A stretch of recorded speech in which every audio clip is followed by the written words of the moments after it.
How did you stop being a people pleaser? Well, this isn't totally kind of an answering video, but I just wanted to give you my experience.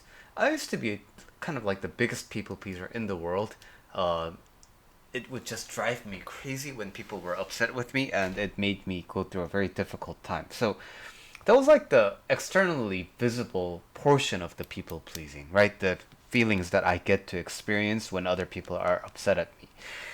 But that's more or less bearable, I guess, because that wasn't enough for me to stop being a people pleaser. But what changed things for me was I had these sets of limiting beliefs. And one of them was the fact that I never finished things. I always start things, but I never see through to things, right? I always do things until they're like sort of good enough, but then I never go the extra mile to make things excellent. So, 30 years of that belief, right? And it had stopped me from pursuing a lot of things. Because why? I always stop myself from like going the extra mile because I always reinforce that belief, right? But I'm gonna get sick of this again. But I'm gonna give up on this halfway.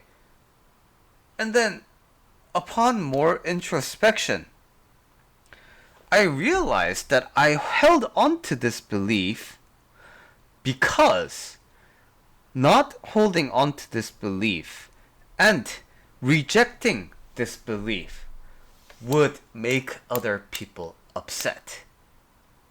So, at that moment, right, like, I cried so much because I had realized all my life I was living like this post says, right? Um, Basically, my whole life was defined by rules that were imposed by people who don't even get to live my life as me. That was my stopping moment. And that's when I sort of reclaimed my life.